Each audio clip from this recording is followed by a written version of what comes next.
Okay? So, of course, because it's reading, we have to apply pre, during, and post-reading activities. But make it very simple.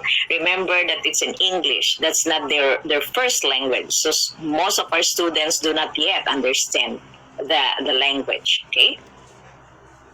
So, of course, what happens in the pre-reading? You have to unlock difficult words. You have to raise motive questions and motivation. We have to motivate them by talking about their experiences and relating that to the story that you will be reading to them, because they are not yet readers. Okay. Then what happened during the storytelling? Okay, so you have to ask questions once in a while, ask learners to guess what's the next, what will happen next. You know that. These are basic during reading activities that you need to do. Okay? So example, I have here a storybook. I know you're familiar with this one. We use this in the National English Proficiency Program. So Mimi and the Mouse. So you show them the picture and then browse the book for them to be able to make guesses, then talk about what is a mouse, who do you think is Mimi. So you do all the pre-reading activities. Then you proceed with the reading. Okay, Mimi and the Mouse, you tell them the author. Of course, you demonstrate where it is. Okay, then you start reading the story to them. Okay, so you open the book. You can ask questions. What have you seen in the picture? What do you think is Mimi doing? Okay, so you read. Mimi sits on a mat one morning. Meow, meow, meow, says Mimi. Okay, there's fresh milk in the bowl. Says Mimi. So there, you tell the story. So you talk to them about the stories. Let them guess what happens next during during reading activity. Talk about it. Okay. Then after that, after you talk the story, you go to post-reading activity. Okay, you check whether they what they have understand about the story. Talk about what happens in the story. Talk about what happened first, what happened next. But that's not the focus. Okay, so you proceed to the words. Okay, so there. After checking the learner's comprehension, lead them to the target letters. Introduce the words that are found in the story that begins with the sound. So you tell them. So what are the words that you hear in the story that begins with the sound? Okay, so there's Mimi, mouse, milk, mat, meow, morning. Okay, say the words with emphasis on the first sound. So you emphasize Mimi, mouse, milk, mat, meow, morningness. What is the beginning sound? So tell them. Okay, so emphasize Mimi. So what's the first sound or the beginning sound? But be consistent. If you use first consistently. And if you use beginning, you use beginning consistently.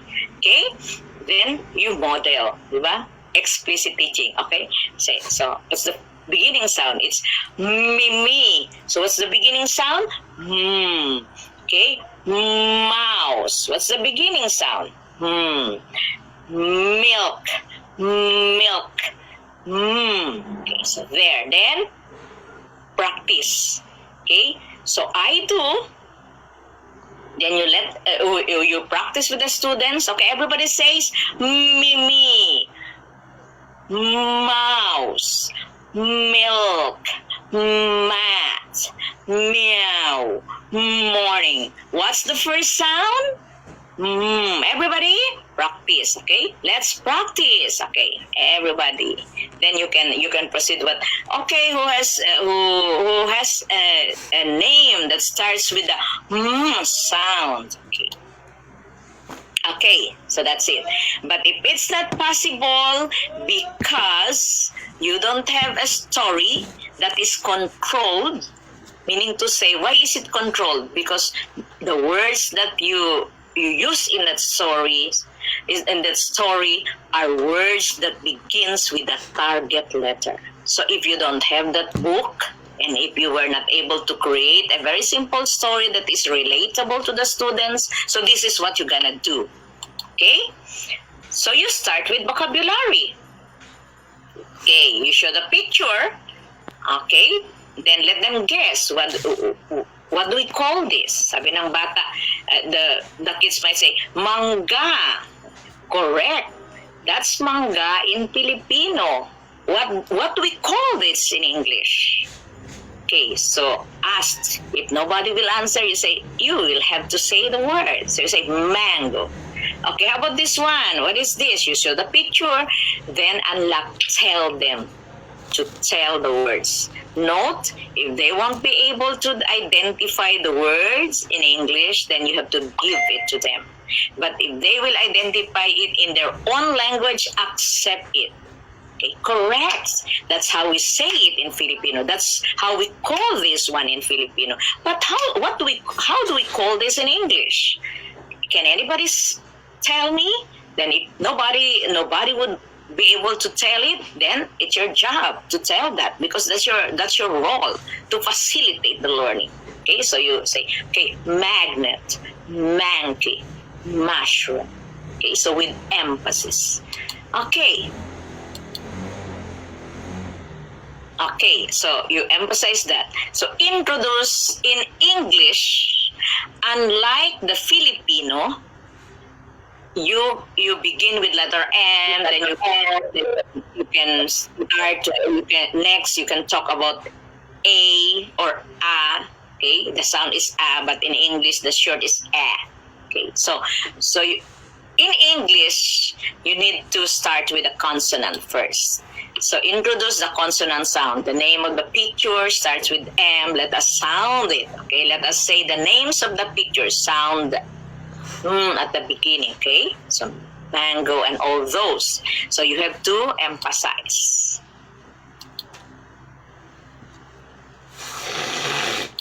Okay, so after that, after they have recognized and practice on the sounds, this time you're gonna help them write. Okay, introduce the letter form. Show them the letter M. Show them letter M. I'm sorry, I forgot to make a flashcards on the letter M. But this is a flashcard that a mother can do. This is a box of a pancake. So I just cut it and you can make your own. Okay, so the big letter M, the sound is M, and small letter M, the sound is M. So you have to show that and proceed to writing that. Fellow educators, if our kindergarten has emphasized on this, your work will be easier because you will no longer deal with it for quite a time.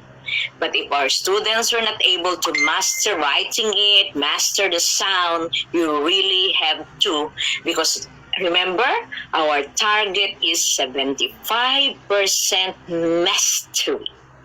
So do not leave that letter unless they know that by heart. They have the free of saying the sound and the letter correct.